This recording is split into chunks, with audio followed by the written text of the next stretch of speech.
Starting in 5 seconds.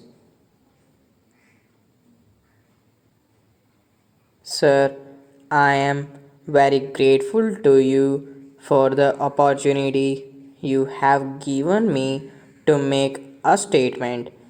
This relates to the exodus of Hindus from East Pakistan, a matter which has been causing great anxiety to the government of India, arising out of discussions between the Pakistan Foreign Minister and our Minister for Rehabilitation during his visit to Karachi for the Pakistan Republic Day celebrations. The Pakistan Prime Minister suggested a meeting at ministerial level at Dhaka to discuss this problem. The Government of India accepted the suggestion. The talks were held on the 5th and 6th May 1956. The Indian delegation, led by the Minister for Law and Minority Affairs, comprised, among others, the Minister for Rehabilitation, the Deputy Minister for External Affairs, the Indian High Commissioner in Pakistan, and the Minister for Labour, West Bengal Government. The Pakistan delegation, which was led by their foreign minister, included, among others, their minister for minority affairs, the chief minister of East Pakistan, and their high commissioner in India. There was rank exchange of views between the two delegations on the causes of migration and possible remedies for checking it. It was agreed that the minorities were the responsibility of the government of the country to which they belonged and that they should look up to their own government for the redress of their legitimate grievances.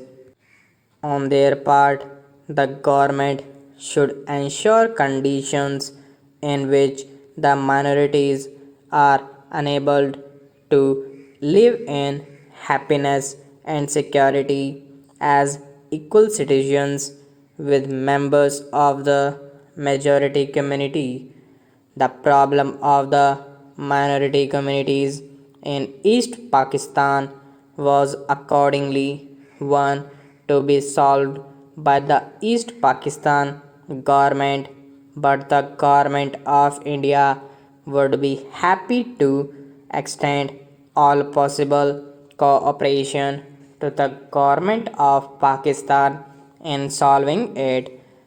On behalf of the government of Pakistan, their representatives reiterated the determination to safeguard fully and effectively the right of the minorities to live honorably as full citizens of Pakistan as guaranteed by the Pakistan Constitution.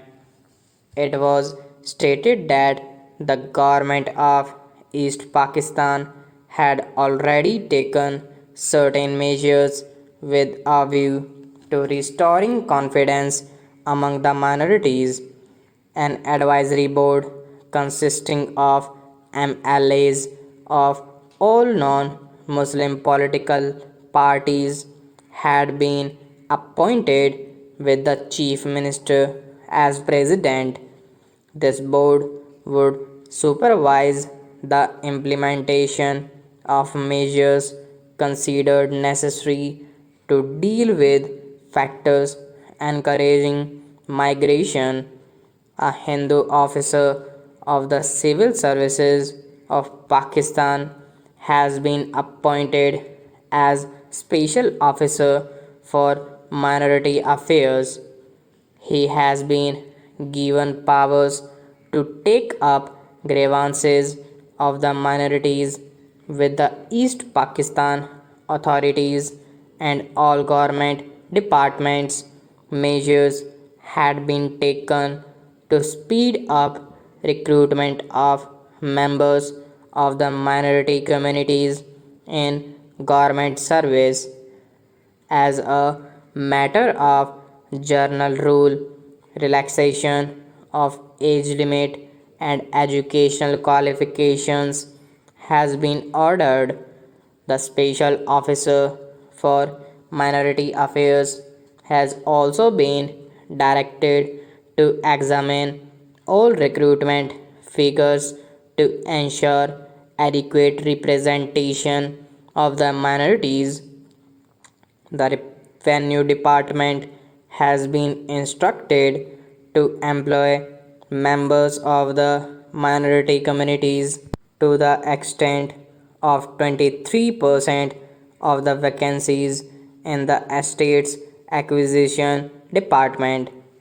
The Minority Commission is going to be revived and minority boards to be established down to the Thana level. Orders have been issued de-requisitioning Hindu houses. The East Pakistan Chief Minister said that more such houses would be de-requisitioned if their owners wanted to come back and live in them. The Pakistan delegation also said that in case of complaints regarding abduction of women, officers have been directed to recover the girls immediately and send them to the neutral home in Dhaka. Strict instructions have been issued to all officers of the government that there should be no discrimination against members of the minority communities. The Pakistan delegation was of the view that these steps should ensure security and restore confidence among the minorities communities and that there should be no further cause for migration provided the government of India cooperated. It was suggested that the Government of India should stop issuing migration certificates, in other words, seal the border. The Indian delegation was of the view of that this could not be done since the Prime Minister's agreement of 1950 assured freedom of movement and protection in transit to migrants.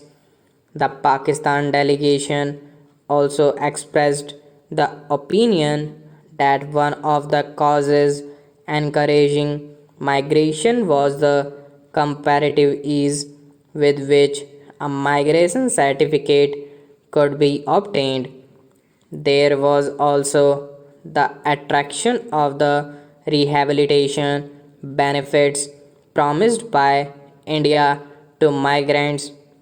It was pointed out by the Indian delegation that the rehabilitation benefits given by the Government of India were quite meager and certainly not sufficient to tempt a person to give up his hearth and home. The Indian delegation also explained that migration certificates were issued after proper examination in view of the various steps that the Pakistan government had already taken or intended to take to solve the problem. The Indian delegation also agreed that the machinery for receiving the examining applications for migration certificates will be strengthened so as to prevent abuse or exploitation of migration facilities by antisocial elements. After the conference, two representatives from each delegation were deputed to draft a joint communique. Apparently, through some misunderstanding, the first draft, which had not been approved by the Indian delegation, was released to sections of the local press, and this created some confusion. Later, the draft was discussed by the two delegations and a mutually agreed communique was released late at night on the 6th May 1956. A copy of the agreed communique is placed on the table of the House.